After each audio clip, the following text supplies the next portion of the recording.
Tommy Butts. Tommy was a master referee. He refereed for over 20 years. He was selected in the Texas Skeet Shooters Association as Referee of the Year. But Tommy did so much more than just referee. Tommy was a promoter of the sport. Tommy was the driving force behind registered shooting at the 1 in 100 Gun Club in Beaumont. Tommy served as Texas Skeet Shooters Association president for 2 years. So as you can see, he was much more than a referee. He lived the game of skeet, as some of us do. He was also presented with the Texas Skeet Shooters Association Service Award. I am very proud to add the name Tommy Butts to the referee honor roll tonight.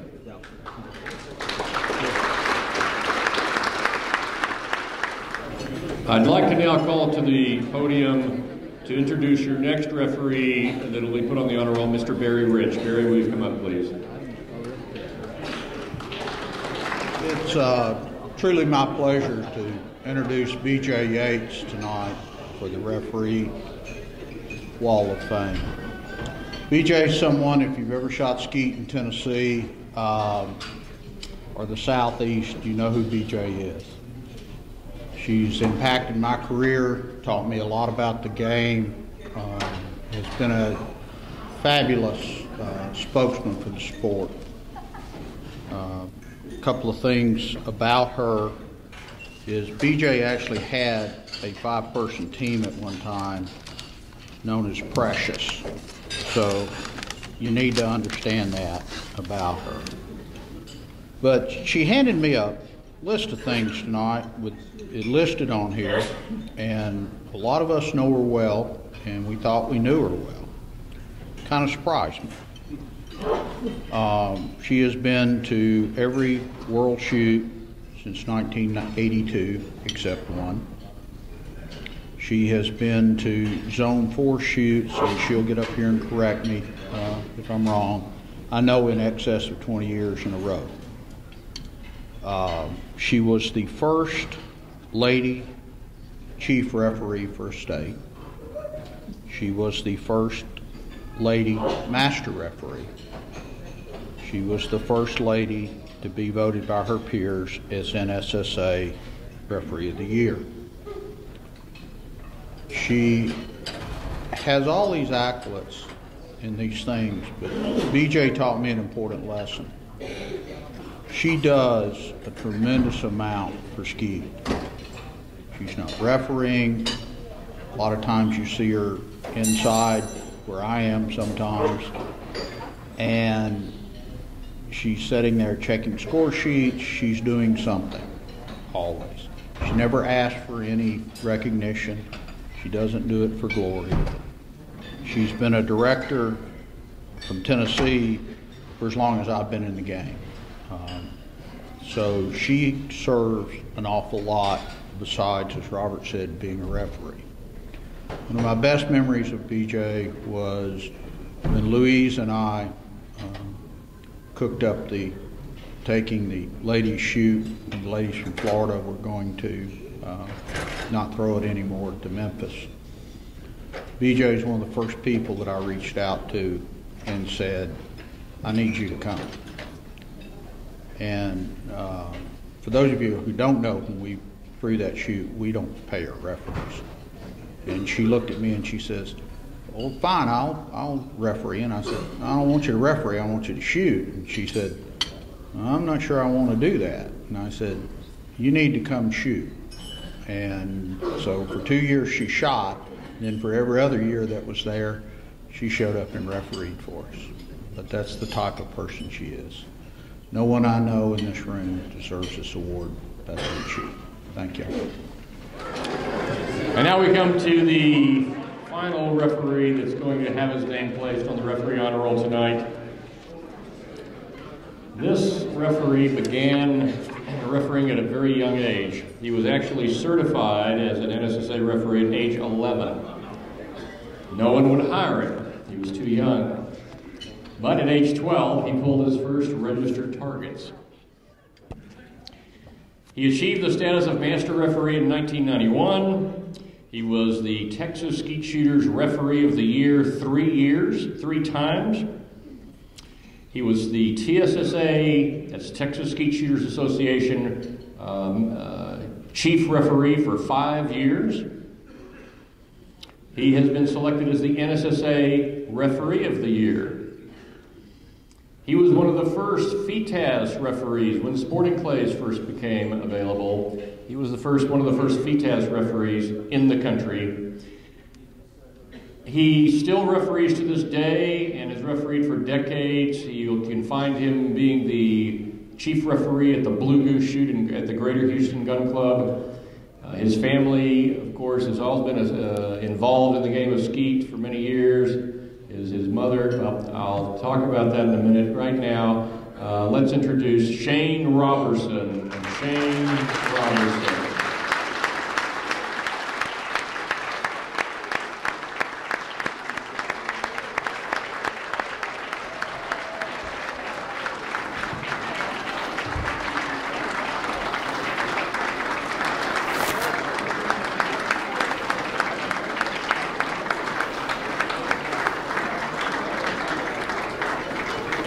Shayne's mom, Pam, worked at NSSA for many years.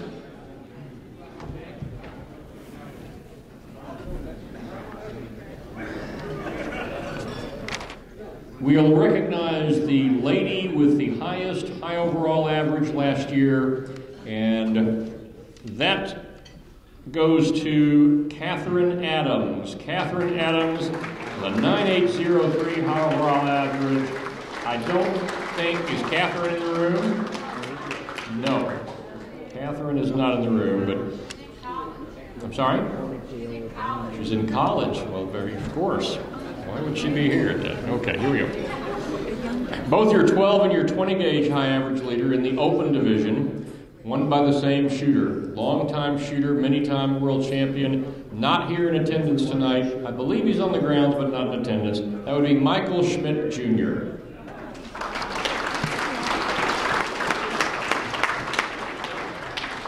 Mr. Dowling will make sure those plaques get to him. And now we go to the doubles high average leader, but the same shooter won the 410 high average also. Oh, and the same shooter won the 28 gauge high average. And I guess if he wins all those, he's bound to be the high overall high average leader in the country also. And so instead of calling him up here 4 times, he wins all 4 of them. That's L.P. Giambroni III. L.P.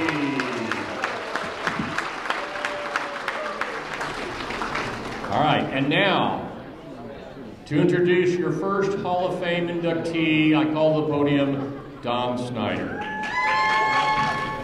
Robert, Mr. President, officers, executive committee members, directors, and the staff. Family, friends, fellow shooters, ladies and gentlemen. Wow. I haven't been at this podium for a number of years. I can't figure out this mic yet, but I will.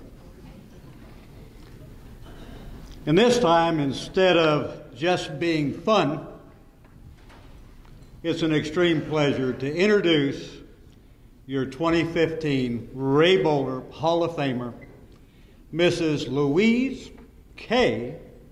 Wheezy Terry, for outstanding, long, and continued service to our organizations.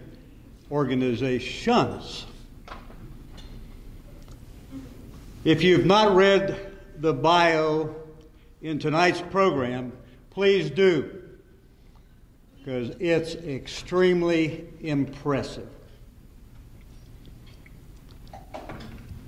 Let's have a little fun.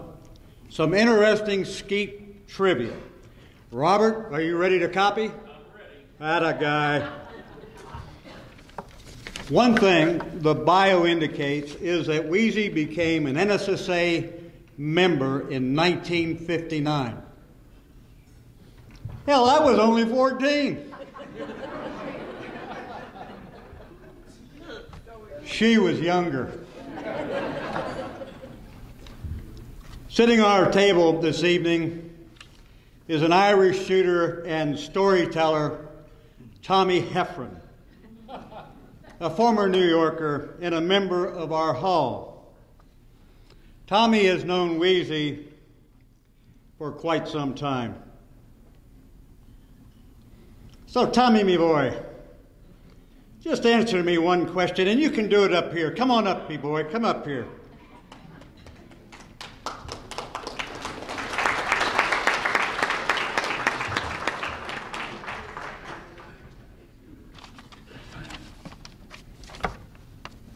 Now, the question I have to ask of you, Mom, is you've known the lady for a long time. And back in 1959, you say, she was a sweet young thing. Aye, Mon? Aye, Mon. You know, you don't want to give him too much time because he is a storyteller and he will talk for a long time. But I'm going to let him have the mic because he promised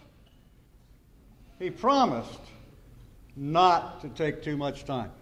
And Robert's got me on a time clock, so I'm watching him real close. Okay. But Gaudra, you're right.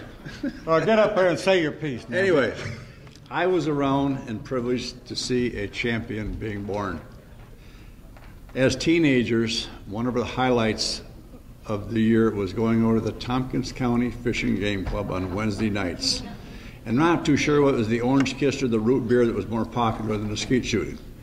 Anyway, Wheezy and her two sisters, we met a real nice gentleman one night, Larry Kohler, and his three beautiful daughters. They were all shooting. One of our friends, Jay Porcelain, saw what they were shooting and said to Larry, Larry, for God's sake, stop being a cheapskate, buy the girls a decent gun. And he did. My dad had a favorite saying, champions are remembered long after winners are forgotten. God bless you, champion.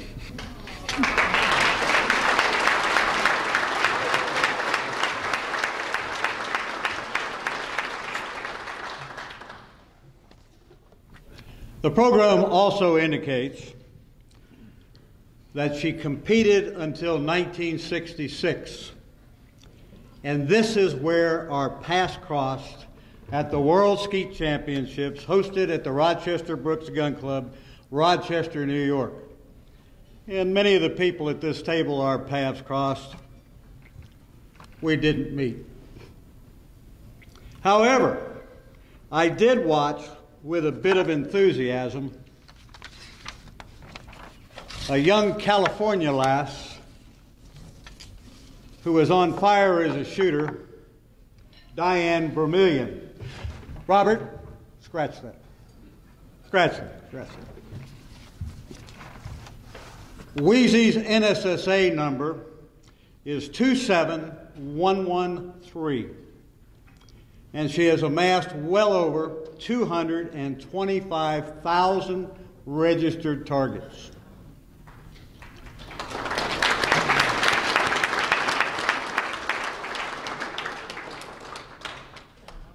There are only 17 people actively competing today who have a lower NSSA membership number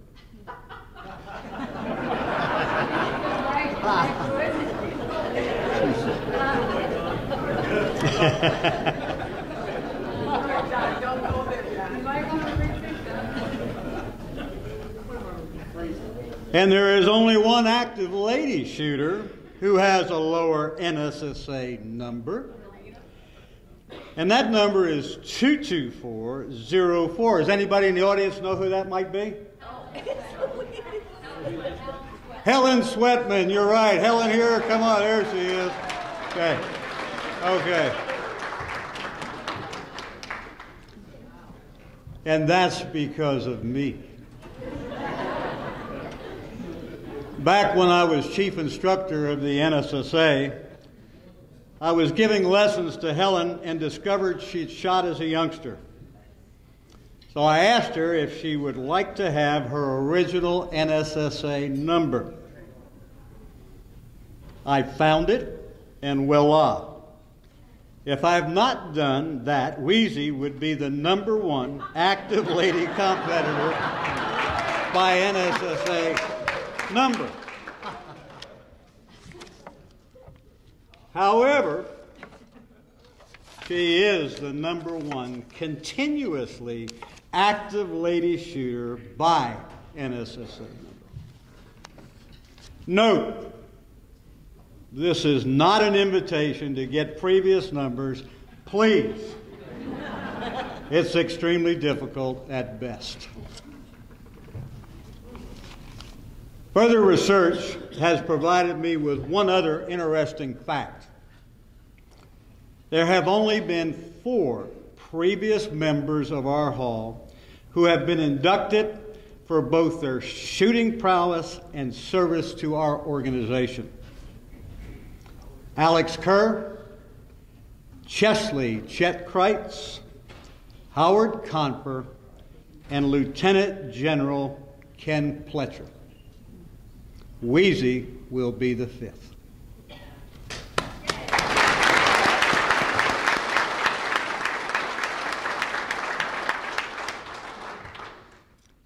In Texas, we call that standing in some pretty tall cotton.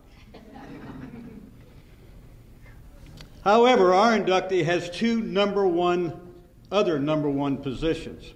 The obvious, the first lady to be inducted for shooting and service, and the first person to be inducted for shooting, 1997, before being inducted for service. All others were inducted for service first. You got it?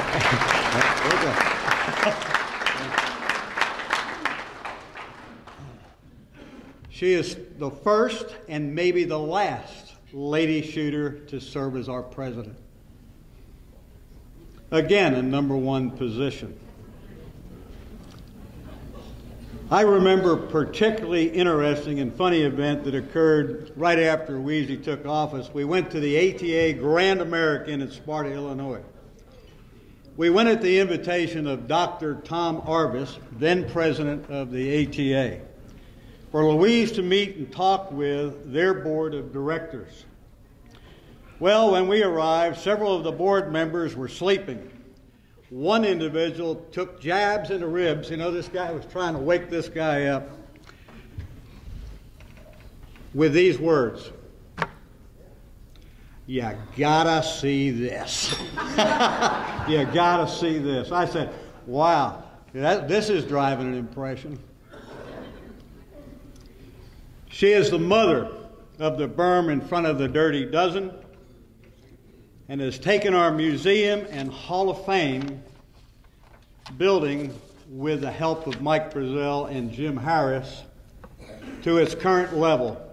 Nicely appointed, with well-documented history of our association, something everyone in this room can be very, very proud of. Now a little bit about the person I have had the pleasure to work with and for Wheezy. And I think I know a little bit about her persona. She comes from a blue-collar background, went off to college, got educated, went to work refining her education, developed necessary sophistication while maintaining her blue-collar persona. A good thing and very helpful when leading a group of Category A personalities on museum committees, rules committees, finance committees, long-range planning committees, executive committees, and yes, even the executive director as our president. No matter what her station was in the association, she led by example, getting in the trenches when necessary, helping with shoot-outs, shoot-offs, announcements, and other things. If it needed to be done, you could count on Wheezy. Louise has the uncanny ability to get people involved and productive as willing givers and workers. I've watched her and co-chair Barry Rich work the SHOT Show for sponsors to support the Ladies Charity Classic. I've watched her gather winnings from shooters at the Senior Shoot in St. Augustine and sell raffle tickets all over in every place that she's been, all in support of the Ladies Charity Classic. A wonderful event started by some wonderful ladies in Florida, one of which is here tonight. Carolyn Laze, you out there, come on up, stand up, and say howdy to everybody. Okay? Okay.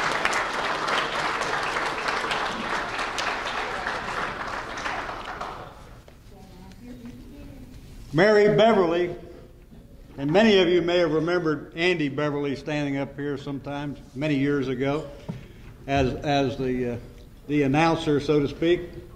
Winnie Tucker from Tuckerland, who helped us many years at the Masters, and Barbara Bozart were the founding ladies of the Ladies Charity Classic. This one event has provided a very positive and long-lasting impression of the NSSA and provided needed resources to women's shelters and charities in Florida, St. Jude's Children's Research Hospital, and now Wounded Warriors, and the Fisher House. Louise and Barry took it. Where's Barry? Barry, stand up here. He's one of these. He needs to be recognized too. Where's he at? There he is. Great job. Okay. Took this great event to the next level, providing over $500,000 to St. Jude's Children's Research Hospital. And that's wonderful. The baton, yes. The baton has been passed to new leadership, and the Ladies Charity Classic continues in great fashion in a new location with new benefactors, Wounded Warriors, and again, the Fisher House, with Becky Myers at the helm. Is Becky here? If she is, he can stand up, take the bow as well.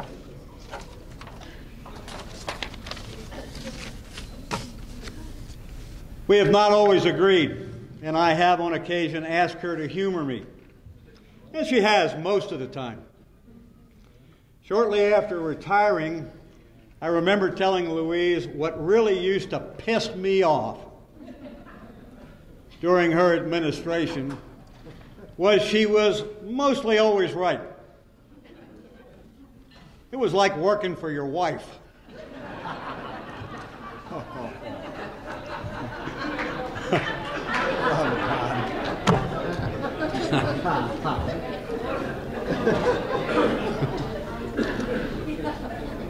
Wheezy attacks every task with zeal and enthusiasm. She is kind, thoughtful, caring, yet focused and driven, and continues to work extremely hard on our behalf for all of us. Oh, and she is talkative. It gives me great pleasure to present one that really doesn't need much introduction, your 2015 Ray Boller Hall of Fame inductee, Mrs. Louise K. Wheezy Terry.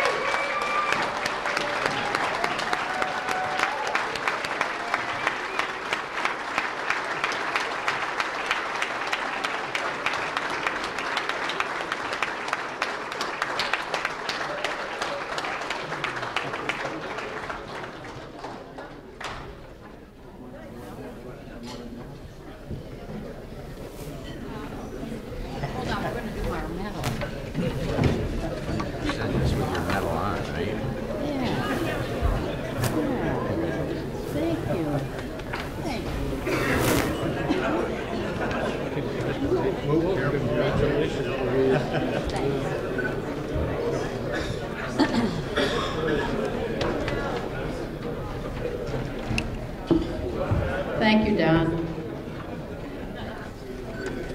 Speaking of being talkative,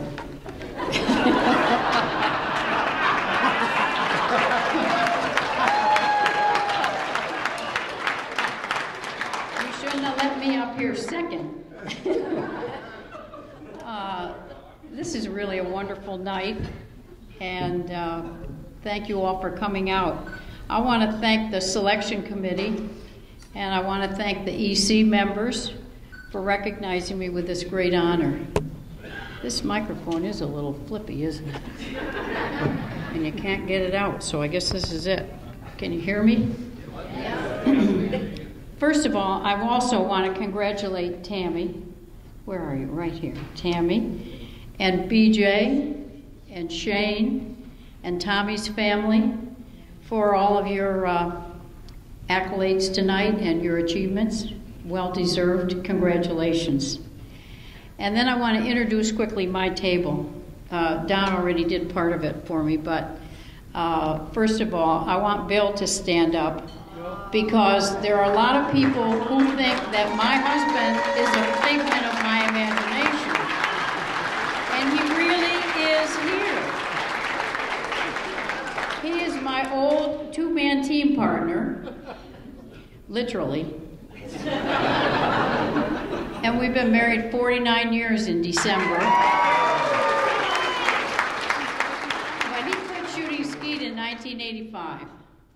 So that's why everybody who knows me since 1985 never saw him before.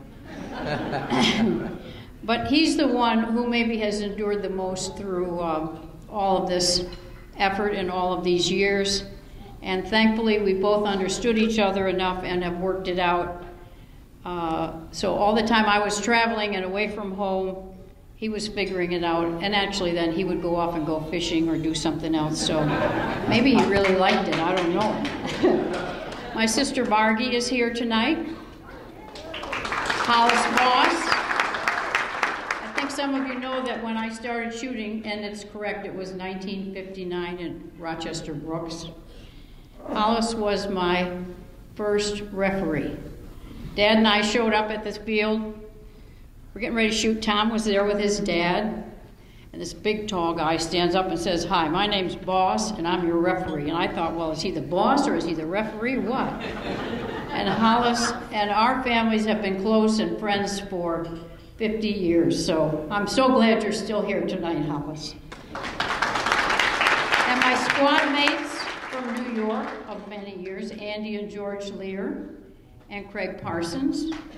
I won't pick on you where you finished in the double shoot-off, Craig, because at least you had the 100. And Tom Heffron, you've heard from Tom, and of course Don and Bertha Snyder. So, it's a very special night for me, but because I've been around a couple of years, unlike most of the people who get this award anymore today, in these years, I actually met Ray Boller. It's true. Now, I know Hollis knew Ray and worked with Ray, and I don't know if anybody else here ever meet Ray Boller? Okay, Hollis, it's you and me. I met him once. It was at Rochester in 1966 at the Nationals. And of course, I was only 5 years old. Snyder was 14, but I was only 5. Now, there was a place up the road from Rochester Brooks on Route 15 called Cartwright's. So anybody who ever shot in Rochester back in the day, before they put the new road in, you went up and down Route 15 and you had to go by Cartwright's, and that was the big watering hole. So Ray was in the bar one night holding court in there, and Hollis will attest that he was really a larger-than-life guy. So if he was talking, nobody else in the place was saying a thing. Tragically, he died 3 years later. He died in 1969 while he was serving as our president of NSSA. But luckily, that didn't turn out to be a problem that went with the job. So the rest of us who served as presidents made it through okay.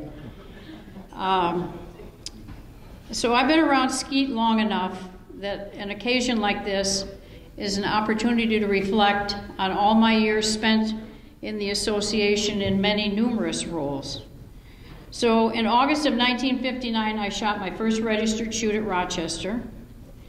I continued shooting with my dad until 1966, early 67. Bill and I were married then, and we quit shooting because we were broke. So we didn't shoot for 10 years. In 1977, we were comeback shooters, you would have to say. We got rid of our old Model 12s and our early 1100s, and we moved to over and under shooting, of course, Kohler tubes. In 1979, Andy will remember this, we drove to Chardon, Ohio to shoot the Mid-America. It was our first big shoot on the road. That's where we met Charlie and Susie Parks and Dave Sterrett, and Carla Roberts was there playing cards up on the porch. I mean, it was really something. In July of 1980, we drove to Savannah. It was our first trip to Forest City. That was Bill's second Nationals, and it was my fourth Nationals. Between 1982 and 2009, those were my best shooting years. I won my first national title in 1982 in Savannah, and the last one's in 2009. There were so many wonderful people I had the pleasure of meeting and shooting with, a number of whom have become great lifelong friends. And while I know tonight's award is not about shooting and not about world championships, you need to understand that for me, it's all related, because it was during all those same years that I began and served the association with so many of the same people, but in different capacities. I started my service in the national level in 1979 when Roland Smith in New York drafted me onto the Rules Committee. He served from Zone 1 on the National Rules Committee, and he got me appointed onto the committee. At about the same time, Hal DuPont had prevailed upon his squad mate, Gary Randall from Florida. Some of you remember Gary. He shot on the old Florida 5 squad. Well, Gary got stuck with becoming the Rules Committee chairman. Everybody that knew Hal sooner or later got stuck being something. So after a few meetings, Gary figured this out, and he soon saw a way out, and that was to make me the chairman of the Rules Committee. So that was kind of the beginning of it all. Over the years, I served as an NSSA director and a state officer when we were still living up in New York State. Then as a director at large for many years as IBM moved us up and down the East Coast. Then Zone 4 Vice President under Jimmy Frazier for 4 years. And then in 1998 took over as the Zone 4 Executive Committee person. At one point in there, I was finally able to get out from under the job of Rules and Classification Committee Chairman. Thank you, Trish. But then Bruce Kinkner dragged me back into the committee again back in the 90s. In 2002, I moved from the Zone 4 EC job into the national chairs and began 8 years serving as an association officer. And about the time I thought I was getting ready to cut back a little, Hal drafted me again. So just as I completed my term as president in 2008, he was stepping down from the finance committee. So he asked me to head up that committee, and the beat goes on, as the old Sonny and Cher song goes.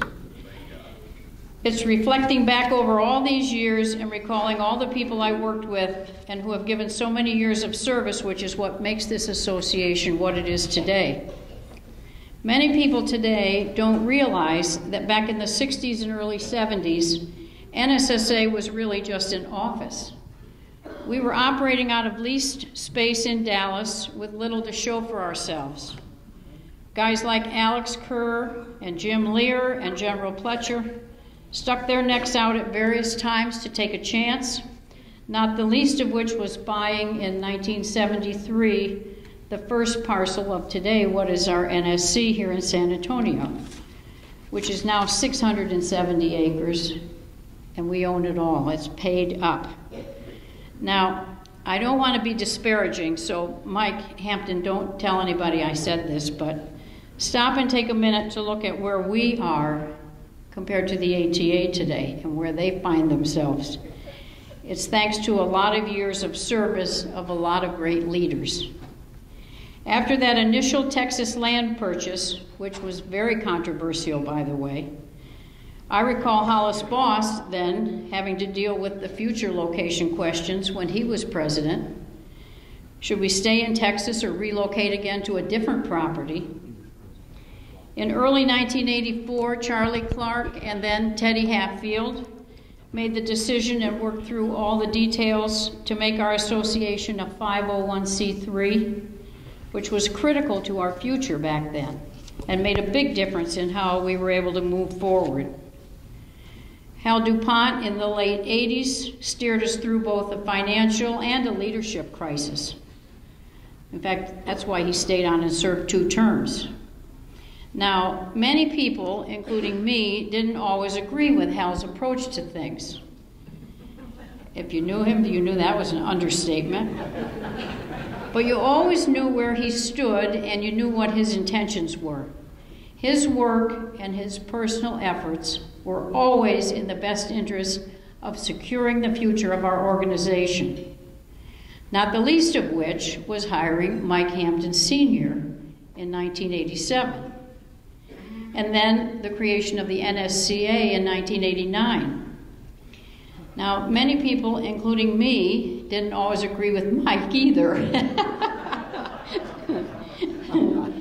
or necessarily welcome the NSCA.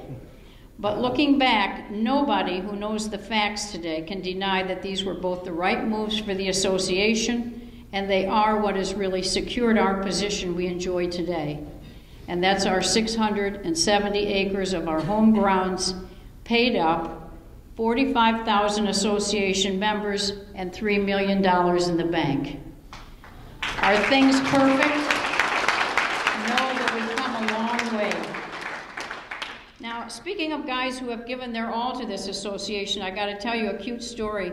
Barney Brown came out Friday morning to adjust our targets. We were getting ready to shoot doubles. And I said, I hadn't seen him since he'd had his accident, so I was checking him out, seeing how his face looked. I accused him of doing that just so he could get a little work done on his face as he got a little older, but thank God he's doing okay. He said, you're not going to believe this. Howard called me Thursday. Now remember, Howard used to do all of our world shoot targets. He had the guys, he's the one that trained these guys. He did all the work with Laporte on the machines. He drove Mike crazy for 15 years, but he was, God bless him, he was so committed. He drove Phil Murray and White Flower crazy with his drop tests on the targets. Howard's now 97, still in Detroit, but he can't travel. His doctor won't let him travel, and he's taking care of his wife. But he called Barney with his checklist and said, okay, Barney, now are you ready? Have you got this done, and this done, and this done, and this done? Where would we be without guys like that? Now, speaking of the NSCA briefly, I also want to acknowledge my work with Bob Lepore and the NSCA EC during the 2 years that I was NSSA president. We came together and worked together to forge the best future we knew for the organization. We implemented the Crossfire program, which was very controversial at the time, but I still think we made the right move. Nobody's died from it yet. And last year alone, in 2014, the Crossfire program yielded an additional 1 million registered targets for NSSA.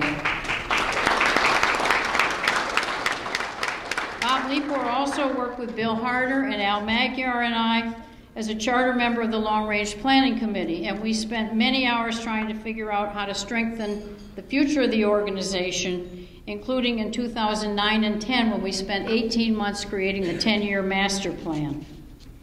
All of these years and all these experiences were for me very fulfilling, gratifying, exasperating, challenging, rewarding, and most of all, it was fun. Now, as I look back on where we've come from and look forward from today, I see the emergence of the youth shooting movement as the next big wave that can be very important to our future. I have to admit that I'm not entirely unbiased in my feelings about this because of how I myself started shooting as a kid, and because for the last 4 years, I've volunteered quite a bit of my time to be involved with the Scholastic Shooting Sports Foundation, the SSSF, which is the overseeing body for funding and operating the SCTP Youth Shotgun Program. This effort started over 10 years ago by NSSF, but it was underfunded and it needed more attention in the way it was rolled out. Now, these years later, it's finally getting more traction in skeet and sporting clays and trap. thanks in no small part to our great industry supporters and to generous benefactors like the Potterfields from Midway, USA. And what I really love about that foundation is their mission statement. It's not just about promoting shooting for kids, but it's about youth development through the shooting sports. Using shooting as a way to teach responsibility, gun safety, team skills, and do it through shooting, which gives kids today who don't have the opportunities that we did to go hunting and shooting with our dads and our grandfathers, it gives them the opportunity to enjoy our sport and learn how to be around adults during their teenage years. I've seen many instances and have had parents and grandparents come up and talk to me about how our sport has helped their kids who weren't traditional jock students. And these kids have really found themselves and they excel and they've improved their school grades and they're becoming fine young adults. Tall kids, short kids, boys, girls, it works for everybody.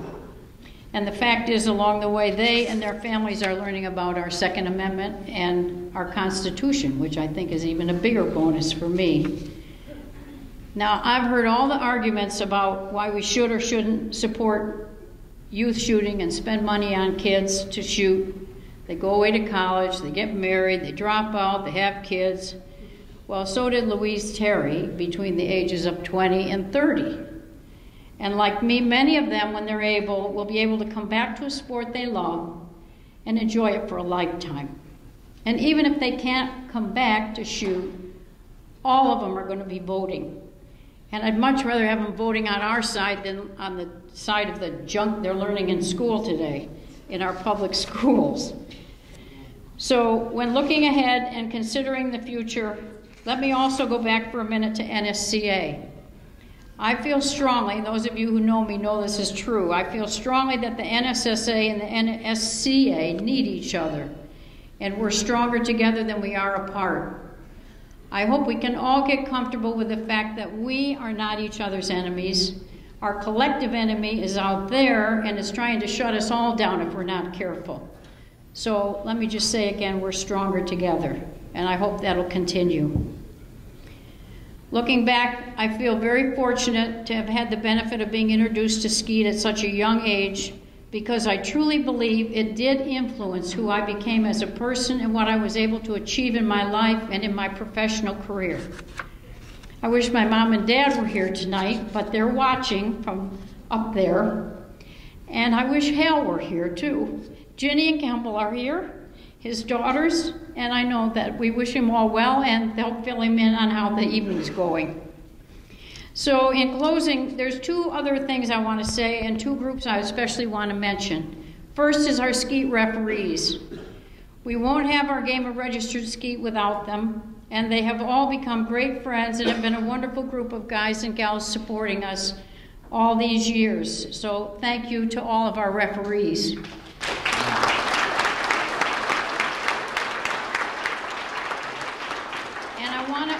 Say that nobody accomplishes all they do as a lone individual.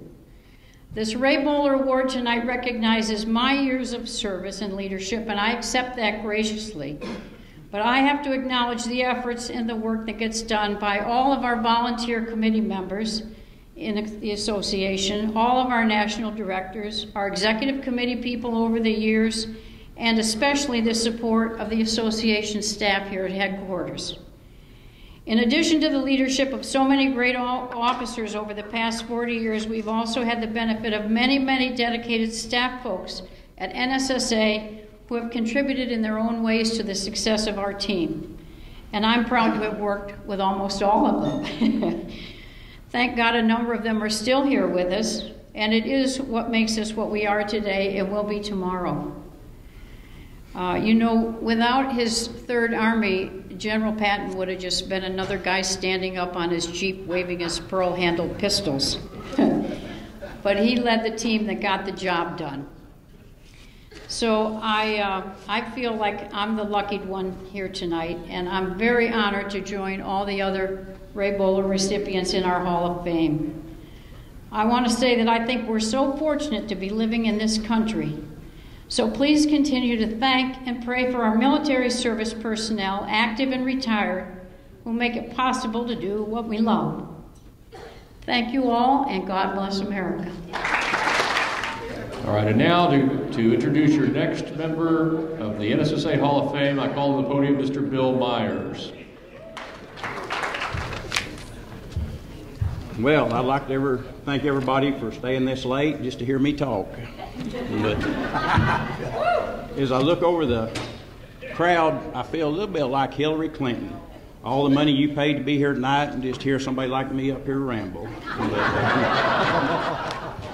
But in all honesty, congratulations to Miss Louise Terry and Tami. Thank you for everything you've done on and off of the skeet field. We really appreciate it. Thank you.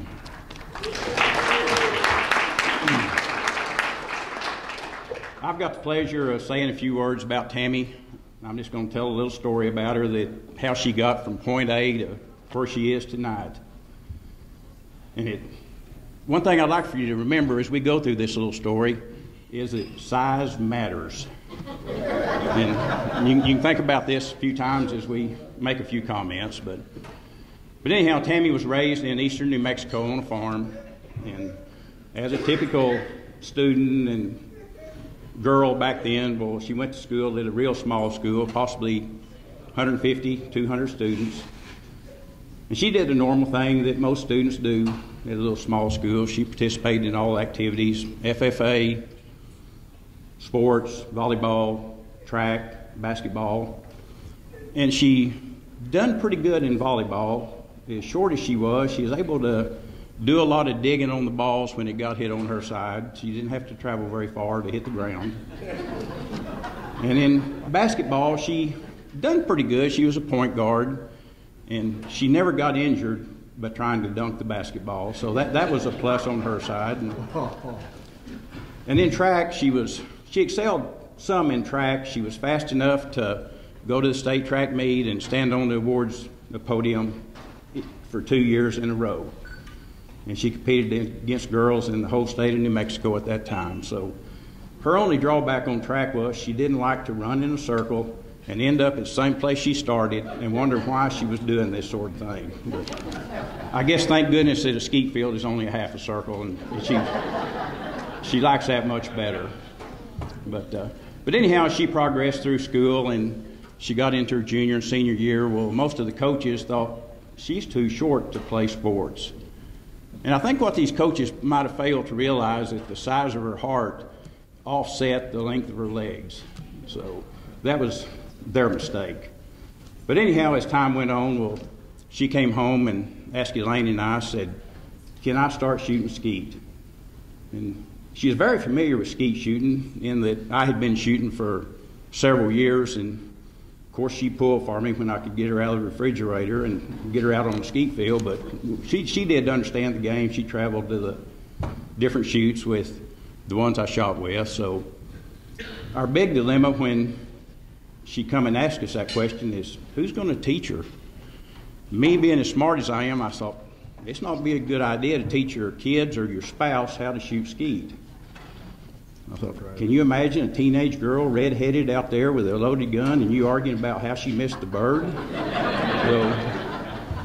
So anyhow, my first observation was I need to get someone else. So at that time, I called Charlie and Betty Martin. I don't know how many of you in here might know them.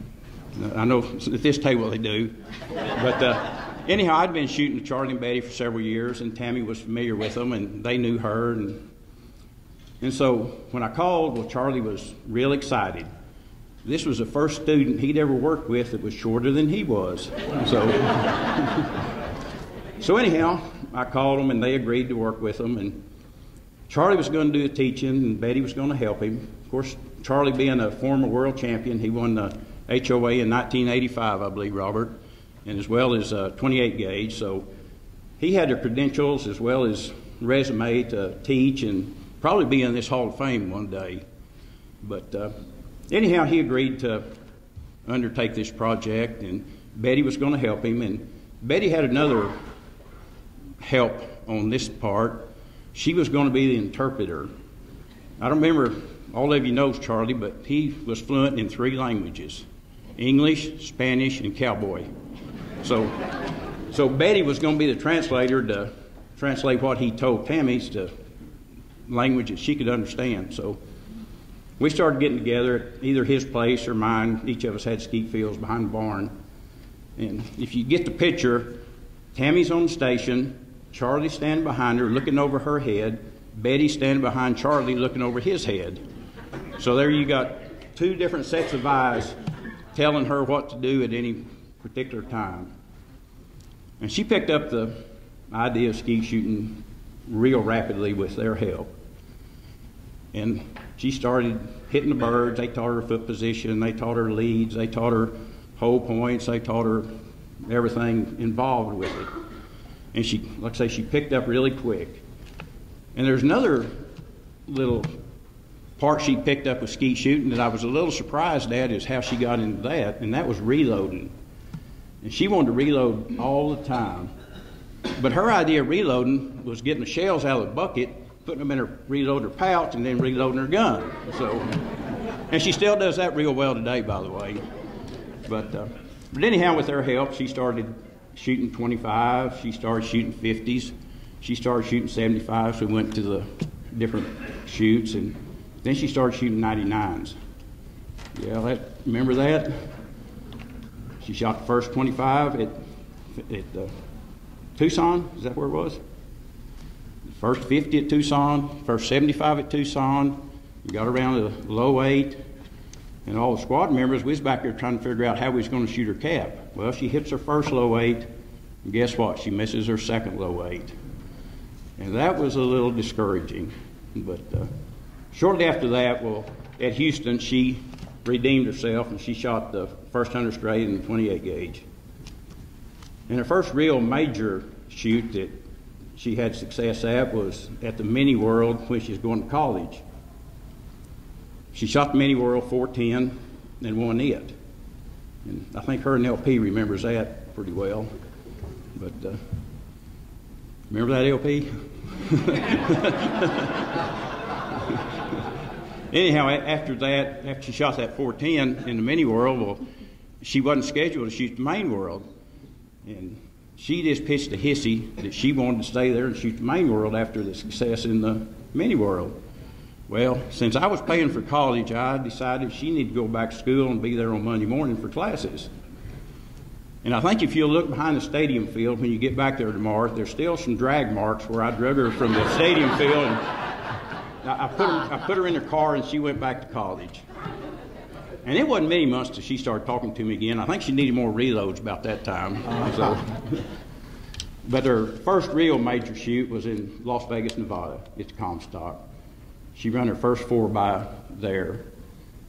And there's good news and bad news in this 4x. The good news is she became the fourth lady to shoot a 4x. And the other good news is that's the only time at Las Vegas that a 4x had been shot. And I think to this day, somebody might correct me, but that's the only 4x that's been shot in Nevada up to this point. And really it turned into a 5x, but nobody recognizes that. It's the next shoot in Dallas. She ran the doubles at Dallas, her and John Castilla. And the only bad part there, well, we got a call right after the doubles that my grandson had a bad eye injury, so we had to leave that shoot and go back to New Mexico. But the next year, she redeems herself at Dallas again. She shot her second 4x. And that made her the only lady that's ever shot two 4x's, I think, to this day, if I'm not mistaken.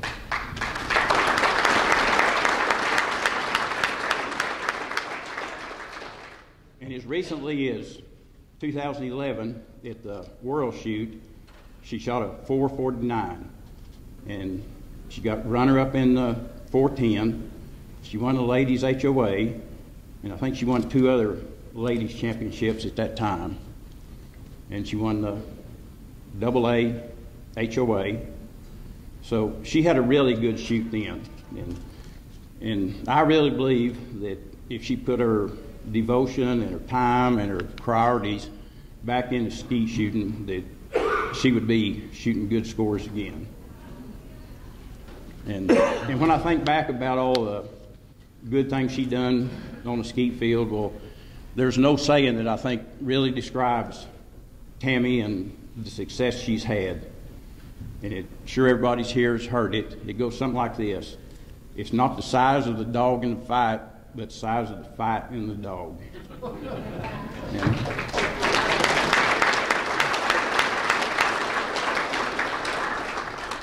And there's another old saying that I remember from a very famous man, Will Rogers, several years ago, when he said, "Never pass up a good opportunity to shut up."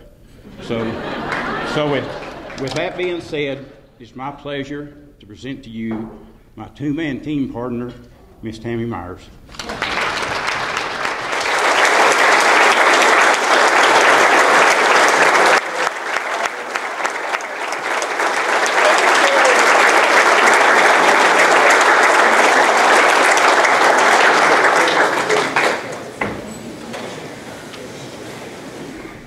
Thank you, Dad, for that introduction and for not embarrassing me too much. I appreciate that. I won't have to come up with too many lies about you. First off, I just want to congratulate everybody out here that's had awards tonight. It's an amazing group of people. To the referees and especially to Tommy. He pulled 2 of my hundreds in my first 4x. I'm not sure who was more nervous, him or us, so that was pretty special. So, a big congratulations to Louise. Not only are you a fantastic shooter, but you've done so much for the sport. Yet, the thing I'm impressed about you with is you always have time to be polite and kind to everyone. That's really special. You're a great representation of what Skeet's all about, and it's been a pleasure to get to know you through the years. As always, I always look forward to seeing you in the shoot-off. I'd like to start by thanking the Hall of Fame committee for allowing me to join such an amazing group of shooters. It truly is an honor of a lifetime.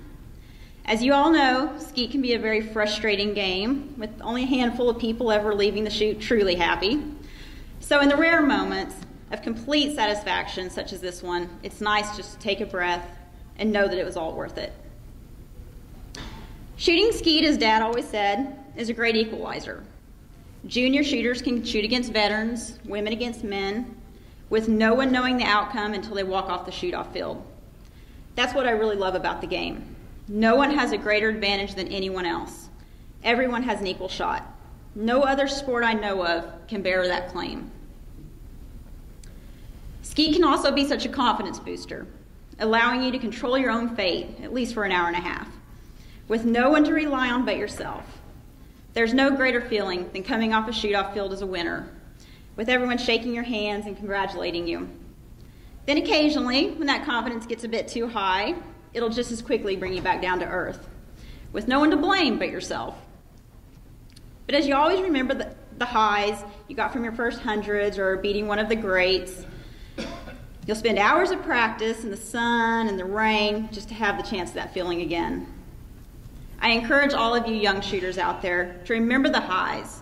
Don't take them for granted. Each time you accomplish a goal, enjoy it, and then set an even higher one next time. If you work hard enough at it, you can reach it. The biggest thing is, don't be scared to fail or embarrass yourself, because look around. I guarantee each one of us has crashed and burned and completely embarrassed ourselves on the field. But trust me, by the next weekend, nobody will remember your score but you. I've been very blessed to have grown up in the Skeet world, and can say as I look out tonight, I see family. I've made so many friends and met such inspirational people that has truly shaped who I am. They say it takes a village to raise kids, and that's definitely true. I wanted to thank my squad for always having my back. Patty and Gary, you're a joy to shoot with. By your example, you both inspire and motivate me. And a huge thank you to Mark.